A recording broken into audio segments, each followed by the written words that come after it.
बिस्मिल्लाहिर्रहमानिर्रहीम, welcome to ENA। मैं हूं शिराज राय और आज आपके लिए स्टूडेंट्स हमने MCQs ईटा के जो पास पेपर में हुए हैं वो लाए हैं, जो गुज़िश्ता लेक्चर नंबर 3, 4 और 5 आपको प्रेजेंट किया है, आपको डिलीवर किया है। उन टॉपिक जिसने वो टॉपिक सही तरीके से वो लेक्चर से नोट किए हैं, उनसे रिलेटिंग MCQs हैं ये। तो चलें इनको 1 बाय 1 अटैम्प्ट करते हैं। MCQs नंबर 1 में कह रहे हैं बच्चों के 2 forces of 12 newton and 6 newton applied simultaneously to a body, the maximum resultant या the maximum magnitude of their resultant is dash. 2 forces हैं तो इनका मैक्सिमम रिजल्टेंट कब आ सकते हैं बच्चों, ये आपसे पूछा गया है। ये MCQs आया है बच्चों 2010 में। 89 MCQs है इंजीनियरिंग वाले पेपर में। तो चलें सॉल्व करते हैं इसको।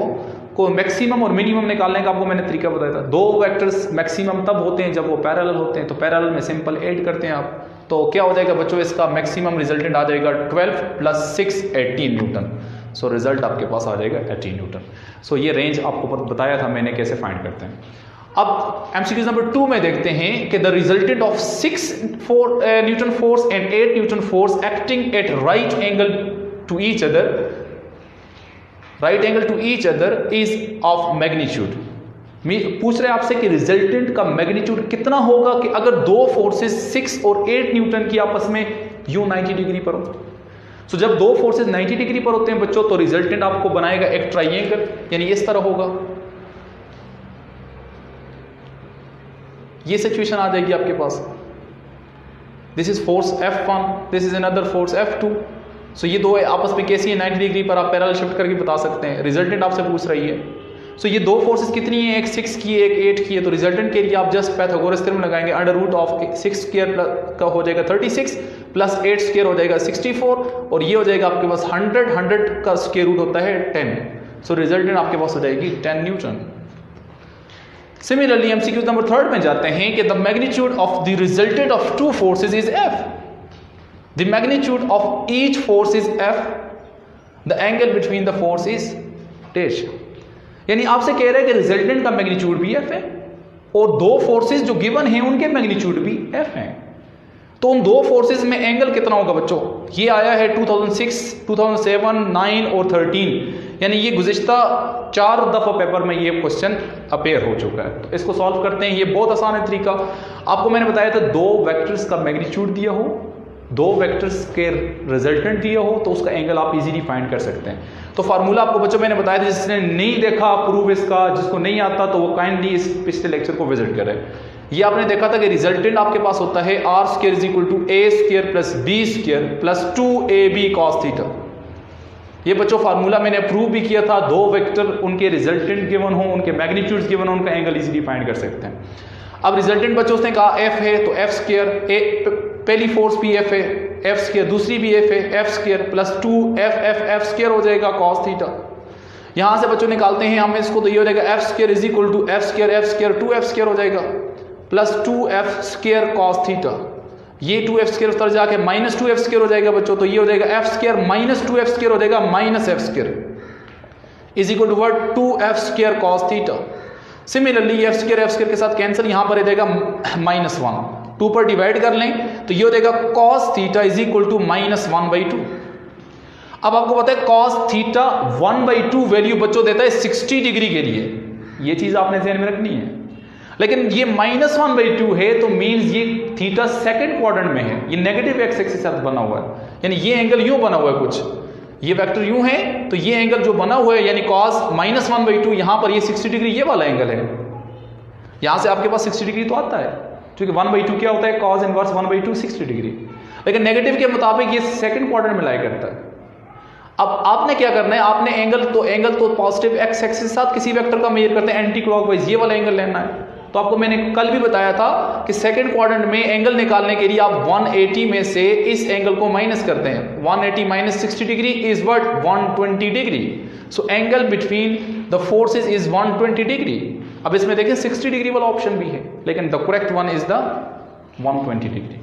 सो नेक्स्ट MCQs की तरफ जाते हैं। MCQs नंबर 4 में the magnitude of the resultant of 2 forces is 2F। If the magnitude of each force is F, then angle between the forces is dash. तो सिंपल इज दैट ये MCQs 2011 में 8 MCQs आया हुआ। अब इसमें जरा गौर करें कि आपसे कह रहा है कि रिजल्टेंट दो फोर्सेस का एफ है, 2F है, जिसमें हर फोर्स का मैग्नीट्यूड F है। तो देखें जब भी दो फोर्सेस जिनका मैग्नीट्यूड सेम हो रिजल्टेंट 2 टाइम्स आ जाए तो मींस वो दो फोर्सेस आपस में या दो वेक्टर आपस में पैरेलल होते हैं। दो फोर्सेस, इसने खुद कहा if the magnitude of each force is F means दोनों इक्वल मैग्नीट्यूड के हैं। तो जब दोनों इक्वल मैग्नीट्यूड के हैं और उनका रिजल्टेंट आपके पास 2 टाइम्स आ रहा है, ट्वाइस आ रहा है, सो मींस ये दो आपस में बच्चों कैसे हैं, पैरेलल हैं। सिंपल आसान तरीका समझने का। सो ये इसमें पैरेलल में एंगल क्या होता है बच्चों, 0 डिग्री। तो आपने इजीली इसको देखकर आपने इसका आंसर बता सकते हैं। अगर किसी को ये ट्रिक नहीं भी पता तो वो फिर ये फार्मूला यूज करे, इससे भी आंसर यही आएगा। आपको मैं बता देता हूं। अब जरा गौर करें, यहां पर 2F आ जाएगा। सो 2F का स्क्वायर कितना हो जाएगा, 4F स्क्वायर हो जाएगा बच्चों। ये similarly F square same as it, चूंकि दोनों के मैग्नीट्यूड सेम है। तो ये हो जाएगा आपके पास, यहां पर 4F स्क्वायर हो जाएगा। तो यहां से हो जाएगा ये इसको मजीद सिंप्लीफाइड करें तो ये इस तरफ आके क्या हो जाएगा, 2F स्क्वायर इधर माइनस हो जाएगा तो 4 में से 2 निकल के 2F स्क्वायर cos थीटा हो जाएगा। ये बच्चों कैंसिल हो जाएंगे, यहां पर आ जाएगा 1 is equal to cos theta. तो cos थीटा 1 सिर्फ और सिर्फ उस टाइम देता है जब थीटा कितना हो बच्चों, 0 डिग्री। थीटा जब cos थीटा की 0 वैल्यू उस टाइम आती है बच्चों जब थीटा हो 90 डिग्री। ये इंपॉर्टेंट चीजें। चलते हैं नेक्स्ट एमसीक्यूज पे। एमसीक्यूज नंबर 5 में कह रहे हैं a person walk 10 kilometre north, 20 kilometre east, 10 kilometre south, then resultant displacement is what. तो ऐसे क्वेश्चन के लिए आप सिंपल उसको प्लॉट करिए करें। तो ये चलें प्लॉट करते हैं। हेड टू टेल रूल को भी साथ में ध्यान में रखना है आपने। सो कितना है, 10 किलोमीटर टूवर्ड नॉर्थ, तो ये नॉर्थ की डायरेक्शन यूँ हो जाएगी 10 किलोमीटर। फिर किया है 20 किलोमीटर टूवर्ड ईस्ट, ये 20 किलोमीटर आगे बच्चों टूवर्ड ईस्ट। फिर 10 किलोमीटर दोबारा साउथ की जानब, तो मीन्स 10 किलोमीटर इसके बराबर चला है लेकिन साउथ की जानब, दिस इज 10 किलोमीटर। आपसे पूछा है then resultant displacement is what. तो रिजल्ट बच्चों कैसे निकालेंगे, आपको पता है फर्स्ट की टेल के साथ लास्ट का हेड जोड़ते हैं। फर्स्ट की टेल के साथ लास्ट का head, this is head to tail rule. और रिजल्टेंट फाइंड करने का यही तरीका है। सो मींस रिजल्टेंट की डायरेक्शन बच्चों किधर है, एक तो ईस्ट की जानब है। ये चीज आपको क्लियर होगी। कितना मैग्नीट्यूड होगा, चूंकि 10 चला इधर, 20 इधर चला, 10 इधर चला, मींस ये 20 है तो इसको पैरेलल शिफ्ट करेंगे तो इसका भी कितना होगा magnitude, 20। So correct option is 20 kilometre toward east. So this is a correct option. अब चलते हैं बच्चों नेक्स्ट एमसीक्यूज के ऊपर कि if A magnitude and B magnitude of the vectors are same, यानी अगर दो वेक्टर्स के अगर मैग्नीट्यूड सेम आ रहे हैं तो a प्लस बी और a माइनस बी वेक्टर का जो एंगल होगा ये कितना होगा बच्चों। सो कीप इन माइंड, चूंकि a प्लस बी एक रिजल्टेंट वेक्टर देता है, a माइनस बी से भी एक रिजल्टेंट वेक्टर आता है। इन दो वेक्टर्स का एंगल निकालना हो तो कितना आएगा अगर a और b दो मैग्नीट्यूड वाइज सेम है। यानी लेट एक a वेक्टर का मैग्नीट्यूड भी 2 है, दूसरे का मैग्नीट्यूड भी 2 है, यानी दोनों के मैग्नीट्यूड अगर सेम है। तो मैंने इसको पिछले एक लेक्चर में भी आपको बताया था, अगर ये पॉसिबिलिटी हो तो बच्चों उनके दरमियान में एंगल भी क्या होते हैं, 90 डिग्री होते हैं। सो ये इसकी डायग्राम मैंने यूं कुछ ड्रा की थी। लेट ये वेक्टर a है, ये वेक्टर b है, a b के सेम मैग्नीट्यूड हैं। सो रिजल्टेंट आ जाएगा this is what, a vector plus b vector, a vector plus b vector. Similarly आप b वेक्टर को इन्वर्ट करें तो ये हो जाएगा बच्चों माइनस b वेक्टर। रिजल्टेंट क्या आ जाएगा, ये this is a vector, a vector में आपने ऐड कर दिया माइनस b वेक्टर को। सो इन दो के रिजल्टेंट वेक्टर, चूंकि इस वेक्टर और इस वेक्टर में एंगल भी बच्चों कितना आया, 90 डिग्री का। सो this is an important. If ये सिर्फ उस टाइम पॉसिबल है जब दो वेक्टर्स के मैग्नीट्यूड आपस में सेम हो। सो keep in mind this is condition for angle between their resultant. Another MCQs is MCQ number 7. The vector P makes 120 degree with x-axis and Q makes 30 degree with y-axis. Their resultant will be dash. तो सबसे पहले आपने दो vectors को check करना है कि उनके दरमियान में एंगल कितना है, फिर आप रिजल्टेंट डिसाइड करेंगे। सो पहले वेक्टर को प्लॉट कर लेते हैं बच्चों। वेक्टर को प्लॉट इस तरीके से करेंगे कि एक वेक्टर आपके पास है 120 डिग्री पर और एक वेक्टर आपके पास है 30 डिग्री विद वाई एक्सिस। तो यूं प्लॉट कर रहे हैं। So this is Y axis, this is X axis. एक वेक्टर 120 पर है, दिस इज पी वेक्टर, 120 यहां से यहां तक, this is 120 degree. Similarly Q vector जो है वो वाई एक्सिस के साथ 30 डिग्री है। तो आपको पता है यहां से आपने एंगल मेजर करना है, तो यहां से जब उसका एंगल लेंगे 30 डिग्री तो 30 डिग्री आप लेंगे, this is A Q vector. क्योंकि आप देखिए क्यू वेक्टर बिल्कुल इसके अलाइन आएगा, क्योंकि पहला क्वाड्रेंट कितने का होता है बच्चों, 90 का। So 90 degree plus 30 degree you get 120 degree, यानी angle of Q is also 120 degree. जिस तरह P का एक्सिस के साथ एंगल 120 था, Q का 30 डिग्री आपको Y एक्सिस के साथ गिवन था, तो इसका मतलब ये है कि X एक्सिस के साथ उसका एंगल 120 बन रहा है, चूंकि 90 प्लस 30 यू गेट 120 डिग्री। सो बच्चों P Q दो वेक्टर आपस में पैरेलल हो गए, तो पैरेलल के लिए मैग्नीट्यूड सिंपल ऐड हो जाते हैं। This is correct option. The next MCQ is MCQ number 8। The angle subtended by a vector A is equal to I minus J unit vector with X axis। तो इसका angle निकालने का तरीका क्या है? तो आपको मैंने बताया था एंगल निकालने का तरीका आप यूं निकाल सकते हैं, theta is equal to tan inverse of y by x। इसको इस पर डिवाइड कर दें तो 1 by 1 it will be 1। So tan inverse of 1 किसके बराबर होते हैं बच्चों? It will be equal to 45 degree. लेकिन ये एंगल तो आपने पॉजिटिव एक्स एक्सिस के साथ मेजर करना है, एक्स एक्सिस के साथ एंगल आपने एंटी क्लॉकवाइज मेजर करते होते हो। यानी आपके पास सबसे पहले चेक करना है ये वेक्टर किस क्वाड्रेंट में लाई करता है।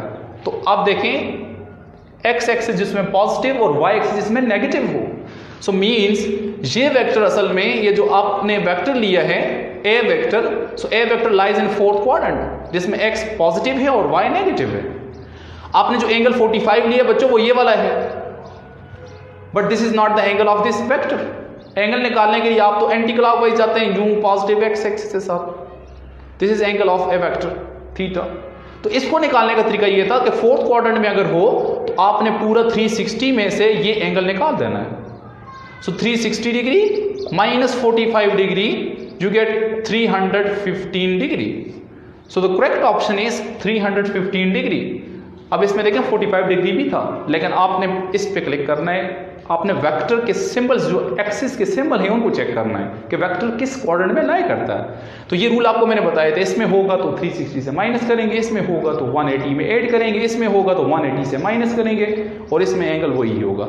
सो keep in mind student this is MCQs related to ETEA. Past paper 2010 में MCQs नंबर 98 आपके पास आया हुआ था। स्टूडेंट्स नेक्स्ट MCQs की तरफ चलते हैं। MCQs नंबर 9 में कह रहा है two concurrent forces have maximum resultant is 45, minimum result is 5 newton. दो फोर्सेस के मैक्सिमम और मिनिमम आपको दिए हुए हैं। What is the magnitude of each these? हर एक का मैग्नीट्यूड कितना होगा ये आपने कैसे निकालना है?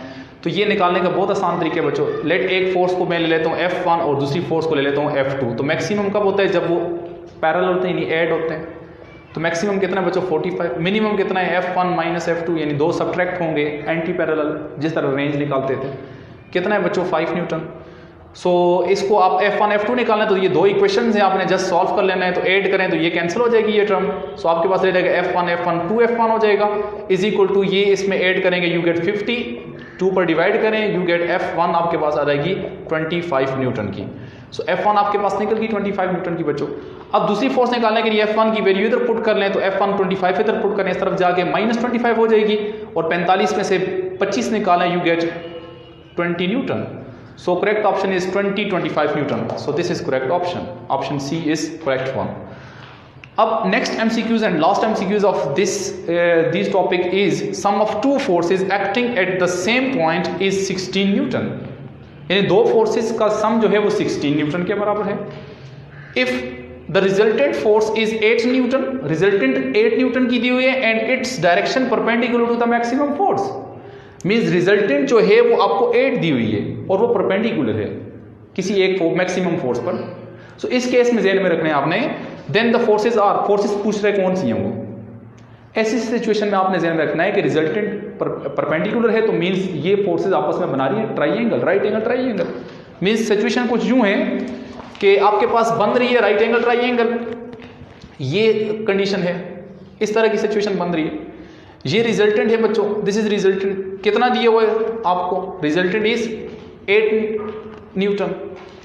रिजल्टेंट कितना दिया हुआ है? 8 न्यूटन। This is 8 Newton. और फोर्सेस F1 F2 आपसे पूछ रहे कितनी है। इसका सम आपको दिया हुआ कि इन दो का सम 16 होता है। तो चलें इसको सॉल्व करते हैं, बहुत आसान है। तो सम तो चलें 16, ये देखें 10 और 6 भी 16 होते हैं, 8 8 16 होता है, 4 12 16 होता है, 14 2 16। ये सारे ऑप्शन आपको सम में ठीक नजर आ रहे हैं। लेकिन दूसरी कंडीशन ये है कि जिसमें ऐसा सम लेना है जिसमें परपेंडिकुलर आपके पास 8 हो। तो पॉसिबिलिटी क्या है आपके पास, this square plus this square is equal to this square, means आप कह सकते हैं इसको f1 square is equal to f2 square plus 8 square. ये आपको पता है हाइपोटेन्यूज का square is equal to base का स्क्वायर प्लस परपेंडिकुलर का स्क्वायर, आपने ये लगा देना इसके ऊपर। अब आपको एक चीज गिवन है, इसको इधर ही छोड़ दें, इसको उधर ले जाएं, f1 square minus f2 square बच्चों इज इक्वल टू 8 का स्क्वायर 64। मीन्स नीचे आपको फोर्सेस की पॉसिबिलिटी दी हुई है, आपने पॉसिबिलिटी लगाना है कि ऐसी दो फोर्सेस के पेयर लेने आपने कि जिनका स्क्वायर वैल्यू में लें और उनको आपस में सबट्रैक्ट करें, तो रिजल्ट 64 आए तो वो आपके पास इस केस में करेक्ट ऑप्शन होगा। तो चलें लेते हैं, एक आपके पास है 6 का स्क्वायर क्या हो जाएगा 36, 10 का स्क्वायर हो जाएगा 100 में से 36 निकालें बच्चों 64 आ रहा है, सो this is correct option, easily आपने निकाल दिया। इसको देखिए 8 स्क्वायर 64 में से 64 निकालें 0, this is not correct option, आपके पास रिजल्ट आना चाहिए बच्चों 64, लिहाजा ये ऑप्शन आपके पास इनकरेक्ट होगा। 4 16 हो जाएगा, 12 144 हो जाएगा, तो ये इसमें से इसको माइनस करेंगे फिर भी 64 नहीं आएगा। सिमिलरली 14 आपके पास होता है 196, 224 होता है, इसमें निकालें तो ये आपके पास रिजल्ट आता है 192, तो ये भी इनकरेक्ट है।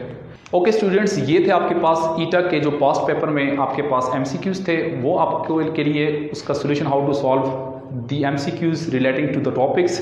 तो टॉपिक्स मैंने आपके लिए रखे थे लेक्चर नंबर 3, 4, 5, ये 3 टॉपिक्स थे, उससे रिलेटिंग ये सारे एमसीक्यूज लास्ट गुज़िश्ता पेपर में आए हुए थे। हर पेपर में जो एमसीक्यूज आए हुए तो वो मैंने साथ में इस तरीके से मेंशन किए हुए स्टूडेंट्स। 2009 में मेडिकल एमसीक्यूज नंबर 44, हर एमसीक्यूज के साथ में मैंने ये ब्लॉक में लिखा हुआ है आपने।